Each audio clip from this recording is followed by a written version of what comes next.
Hello po. Hello po sa inyong lahat. Sa lahat po ng mga nag-message sa akin, sa ate ko, sa family po namin, hindi man po namin maisa-isa pero kami din po sobrang nalulungkot po sa nangyari kay Gavin. Kung mga nagtatanong, hindi man po kami makapagbigay ng eksaktong detalye base po sa mga comments at saka sa mga nakikita ko rin online. I think eye-opener na din yun para pahalagahan din natin yung mga content creator na maging sensitive din po sana tayo sa kanila. Dahil unang-una, hindi po talaga madali maging content creator. Alam ko na once na pinasok mo ang trabahong yun, ang career na pagiging content creator, dapat open ka sa bashing, open ka sa responsibility. Pero, di ba po, mas maganda po na why don't we try to be kinder at wag masyadong harsh? Kasi ang mga comments naman natin, pwede naman kasing i-take ng mga content creator yun as positive ways, diba po? Si Gavin, knowing him, since na pinanganak siya, talagang kami yung una pong naaapektuhan pag nakakarinig kami ng hindi maganda sa kanya. Dahil, kung naalala niyo yung previous interview niya, meron siyang sinabi na hindi man sila sagana sa buhay noon, pero masaya sila. Which is true. Kaya si Kuya Pedi nung nawala, ininda ng lahat. Dahil tuwing Christmas, uuwi talaga sila ng Bulacan. Magbabalot lang yun ng mga simpleng pag-giveaways. Sobrang saya na namin nun kasi punong-puno ng palaro si Kuya Pedi sa amin. Isa siya sa light ng aming pamilya. Kaya alam ko nung nawala si Kuya Pedi, sobrang hirap dahil naatang na yung responsibilidad kay Gavin. Napakahirap po na maging kuya. Dahil pag may pinagdadaanan sila, wala na silang kuya na pagsasabihan. Ganon din yung mga panganay na ate. Wala silang ate o kuya na mapagsasabihan. I feel like yun yung struggle ng mga panganay. Dahil kahit hindi sila inuobliga, they have the natural, alam mo yun, yung responsibility sa buhay. Kumbaga, sobrang natural sa kanila yung dalhin yung pamilya, kahit hindi naman dapat. Ganun ang mga panganay. Di man lahat, most of the panganay, ganun. Masakit, mahirap na sino pa yung nakikita nating masayahin deep inside. Talagang sila yung may dinadala na sobrang bigat. Nakikita natin na masaya yung vlog niya. Nakikita natin na masaya lang siya.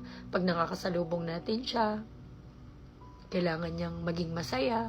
Kailangan niyang umiti pag may nagpapapicture sa kanya. Mahirap pong gawin yun. Si Gavin kasi sobrang sipag. Saksi talaga kami dahil syempre, si Fujiko, dahil dun siya nag-work, alam namin kung gaano ka-hardworking si Gavin. Kumbaga, may time nga na talagang sinasabi ni Jiko na nakakapagod.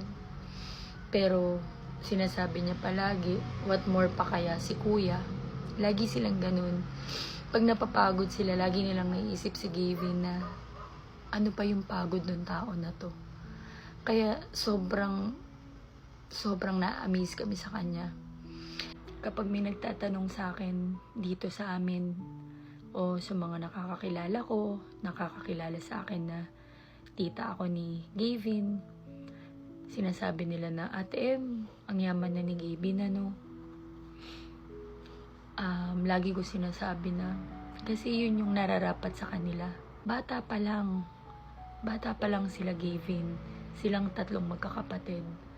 Talagang alam na alam namin kung ano ang mga nasa puso nila. Kaya ngayon, hindi ako nagtataka kung bakit nila natatamasa lahat na kung ano meron sila ngayon.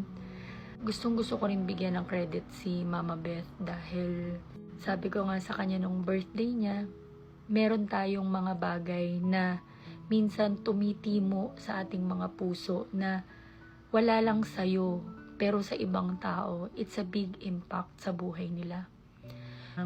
Nung nanganak ako dun sa panganay ko, sila ating hindi naman sakto lang ang buhay. Hindi ko naman kailangan, pero naalala niya ako. Naalala ko, sabi niya, it was way back 2016. Binigyan niya ako ng 500. Sabi ko, Ateng, wag na. Kasi okay lang ako. Tapos sabi niya, para hindi na lang ako tumanggi, sabi niya, hindi naman para sa yan, para sa baby yan. Pero alam mo yung hindi ko siya makalimutan dahil hindi na nga sobra-sobra, pero yung meron siyang hawak nun, ibinigay pa niya sa akin. Kaya sabi ko sa kanya na napaka-selfless talaga ni Ateng. Kaya kung ano man si Gavin ngayon at saka yung magkakapatid si Kelsey at si Allen, dahil din yun sa mga magulang syempre. Naalala ko rin si Ateng kasi ako, magulang na din ako ngayon. Talagang kung ano yung sakit ni Gavin at nung mga anak niya, ano pa sa kanya, diba? Dahil wala na si Kuya Pedi. So, bit-bit niya lahat ng sakit. Kaya, siya ko ding inaalala din talaga si Ateng. Kaya, alam kong sobra ding hirap na pinagdadaanan ni Mama Beth ngayon. Knowing Gavin, off-cam, ayaw niya nang umangat nang siya lang mag-isa. Gusto niya umangat lahat ng mga kasama niya. Si Gavin ay isang instrumento po talaga ng Panginoon para makapag-share, makapagbigay sa ating lahat ng saya. Ang dami-dami niyang off-cam na tinutulungan. Alam mo yung ang dami niyang binibigyan off-cam na hindi alam ng 18 million niyang followers. Dahil lahat naman po ng nakikita natin sa vlog ay parang 30% lang ng buhay ni Gavin. But in reality or off-cam, wala pa po yun. Kaya minsan kami yung naaapektuhan kapag kung ano-ano nasasabi ng ibang tao. Which is, hindi naman din namin makokontrol dahil syempre, yun talaga ang consequence ng pagiging content creator. Now, may message to you, Gavin. Magpagaling ka, bunso. Nandito lang kami. Kahit naman hindi namin sabihin, alam na alam mo na nandito lang kami ng pamilya mo. At lagi lang kami nakasuporta sa'yo. Pero sana, pagbalik mo, pagkapahinga mo, bunso, isa ka ng malakas uli. Isa ka ng unbreakable Gavin ulit. Isa ka ng unbeatable Gavin ulit. Good health, yun lang naman Ngayon, di na kami humiling ng kahit ano sa'yo. Kapag nag-uusap tayo personally, ang lagi lang naming binabanggit sa'yo, good health para sa'yo. Para mas mapatuloy mo pa yung mga gusto mo pang ma-achieve, tsaka yung mga gusto mo pang mangyari para sa lahat. Mahal na mahal ka namin. Alam namin na malalampasan mo to at susuportahan ka namin. Basta ngayon, magpahinga ka, magpalakas ka, isipin mo yung sarili mo.